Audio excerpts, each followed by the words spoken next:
এখন আমরা প্রবেশ করতে চলেছি মারোমার ফরেস্ট বাংলোতে।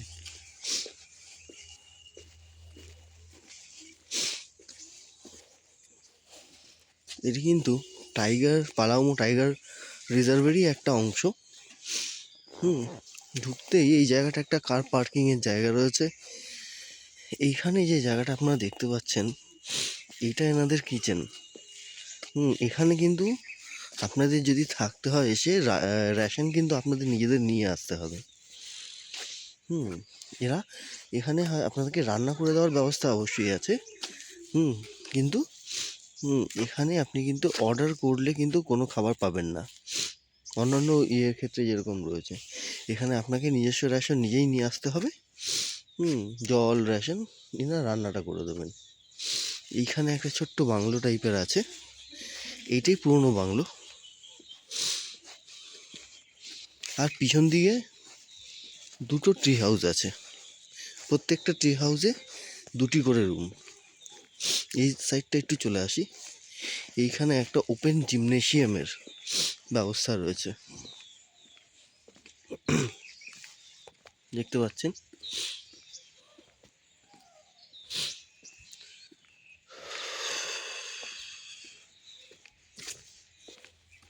পিছনেই পাহাড়।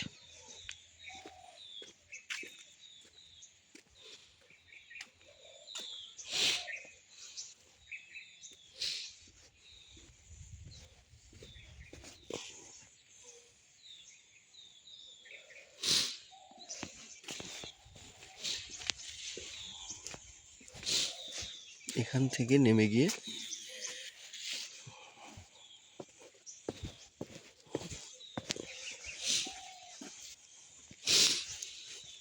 জায়গাটা অত্যন্ত সুন্দর এবং প্রচণ্ড নিরিবিলি। এখানে আপনি বসে বসে সারাদিন বিভিন্ন রকমের পাখির ডাক শুনতে পারবেন। এটা একটা ট্রি হাউস, দুটি করে রুমগুলো বেশ অনেকটাই স্পেশিয়াস, অনেকটা বড় জায়গা নিয়ে। এইখানে একটা বসার জায়গা রয়েছে, বিকেলবেলা বসে আপনারা এইখানটায় সকালবেলা বা বিকেলবেলা বসে চাটা খেতে পারেন সবাই মিলে একসাথে, ফ্যামিলি নিয়ে আসলে।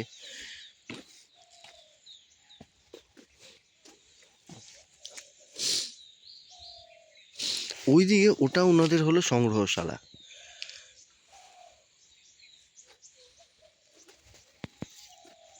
আমরা আছি এই ট্রি হাউসের মজাটা হলো পিছনে ব্যালকনিতে বসে আপনি জঙ্গলের মজা নিতে পারেন।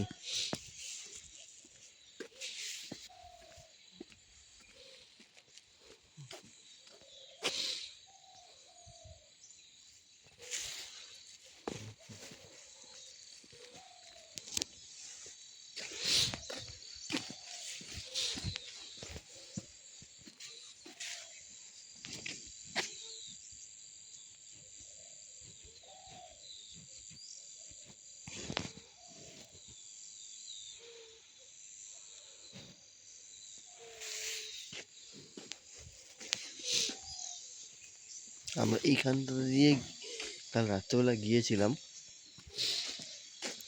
ওই জঙ্গলের ভিতর দিয়ে একটা ছোট্ট নালা টাইপের রয়েছে, ওইখানে আমরা দাঁড়িয়ে দাঁড়িয়ে রাত্রেবেলায়, কালকে আবার পুরো পূর্ণিমা ছিল, সেই পূর্ণিমার চাঁদের আলো যখন পুরো পাহাড় আর জঙ্গলের উপর পড়ে কেমন দেখতে লাগে, অসাধারণ সুন্দর লাগছিল। সেটা উপভোগ করার জন্যই নিচে গেছিলাম আমরা। তবে জিনিসটা রিস্কি, কারণ বেশিক্ষণ থাকিনি, খানিক্ষণ থেকে চলে এসেছিলাম, যেহেতু পিছনের ওপাশটা পুরোটাই ফরেস্ট, বেশিক্ষণ বাইরে থাকা উচিত না।